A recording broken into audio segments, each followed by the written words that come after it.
Bună dragi urmăritori! Bun venit pe canalul nostru! Te afli la adresa potrivită, unde poți accesa instantaneu cele mai recente știri. Halil Ibrahim este un artist cunoscut pentru tăcerea și postura sa misterioasă și preferă să-și trăiască viața privată departe de ochii publicului. Cu toate acestea, declarația pe care a făcut-o recent, care a atras atenția tuturor, a generat o pauză în această poziție. Nu mai suport această povară, vă spun totul. Cuvintele sale au avut un mare impact nu numai în mass media, ci și în rândul fanilor săi. Deci, care a fost această povară pe care Halil Ibrahim a spus că nu o poate duce? Cui i-a spus aceste cuvinte? Și cel mai important, ce va spune? A fost această izbucnire neașteptată doar o explozie de emoție sau un prevestitor al unei povești mult mai profunde? Au început să se producă multe teorii despre ceea ce se întâmpla în culisele acestei declarații, la care fanii și tabloidele au acordat atenție. Cu toate acestea, înainte de a trece la aceste teorii, este necesar să înțelegem cum a ajuns Halil Ibrahim în acest punct. Halil Ibrahim, care și-a făcut un nume cu hiturile sale de pe ecranele de televiziune în ultimii ani, este urmărit cu mare afecțiune de fanii săi nu doar ca actor, ci și ca persoană. Deși artistul, cunoscut pentru personalitatea sa caldă și sinceră, își exprimă adesea filozofia și valorile despre viață în interviuri, el a stat mereu departe de întrebările despre viața sa privată. Cu toate acestea, de data aceasta, cu declarația sa, pare să fi depășit limitele pe care el însuși le-a stabilit. Imediat după ce Halil Ibrahim a spus aceste cuvinte, rețelele de socializare au fost inundate de comentarii despre cui i s-a adresat această declarație și ce înseamnă aceasta. Unii utilizatori au sugerat că aceste cuvinte au fost rostite într-un context profesional, poate în ajunul unei decizii de carieră. Cu toate acestea, un alt grup consideră că această afirmație indică o poveste complet personală. Deci, această afirmație este într-adevăr doar o mărturisire profesională, sau este un prevestitor al dezvăluirii unui secret special pe care Halil Ibrahim l-a păstrat până astăzi? Prima întrebare care mi-a venit în minte după această declarație a fost cine a fost destinatarul acestor cuvinte?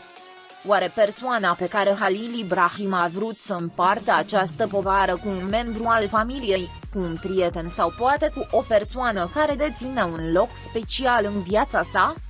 Susține că aceste cuvinte ale lui Halil Ibrahim, care a fost asociat de mult timp cu Slatircoglu și că au stabilit o legătură reală cu armonia lor care a început pe ecrane, au ajuns și ele rapid pe ordinea de zi. Dacă aceste cuvinte sunt într-adevăr adresate lui Slatircoglu, ar putea fi ele un semnal cât de profundă este legătura dintre ei. Un alt detaliu care a apărut după ce Halil Ibrahim a făcut această declarație poate fi dificultățile personale pe care le-a experimentat în acest proces. Poverile succesului în lumea artei, presiunea vieții private și starea constantă de a fi în centrul atenției pot deveni adesea o provocare pentru nume celebre. Declarația lui Halil Ibrahim că nu poate suporta această povară poate fi văzută ca un răspuns la aceste presiuni. Dar adevărata întrebare aici este care este greutatea din spatele acestor cuvinte. Halil Ibrahim ascundea un secret? Dacă da, ce fel de schimbare ar fi putut provoca acest secret în viața ta? O astfel de afirmație ar putea afecta nu numai viața personală a lui Halil Ibrahim, ci și cariera lui. Mai ales faptul că fanii săi sunt atât de curioși de el face ca fiecare pas al artistului să fie mai vizibil. Cu toate acestea, eșecul de a partaja informații clare imediat după această declarație crește numărul de întrebări și face răspunsurile și mai incerte. Următoarea mișcare a lui Halil Ibrahim poate fi cel mai critic element care va determina impactul acestei declarații. Deci, ce sperați să câștigați împărțind această povară? După această declarație, curiozitatea presei și a fanilor s-a concentrat nu numai pe secretul din spatele acestor cuvinte, ci și pe ce fel de declarație ar face Halil Ibrahim. Deci, există o întrebare mai mare de pus, semnalează acest anunț un punct de cotitură? Această mărturisire a lui Halil Ibrahim arată că ceva s-a schimbat în viața lui? Și această schimbare va afecta nu numai viața personală, ci și cariera? În timp ce fanii și mass media continuă să speculeze pentru a rezolva această declarație a lui Halil Ibrahim, este necesar să se țină cont de greutatea poverii emoționale pe care artistul a trăit-o în acest proces. Deci, ce fel de mesaj vrea Halil Ibrahim să le transmită fanilor săi și presei după această declarație? Și cel mai important, ce fapte vor ieși la iveală în urma acestei declarații?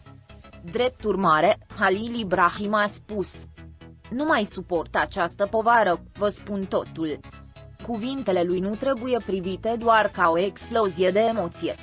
Această afirmație ar putea fi începutul unei perioade importante din viața ta sau dezvăluirea unui secret.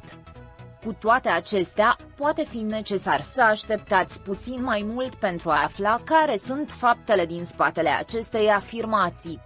Poate că această așteptare va dezvălui o poveste despre viața lui Halil Ibrahim pe care nu am cunoscut-o până acum. Dar dacă această poveste este foarte diferită de ceea ce credeam cu toții.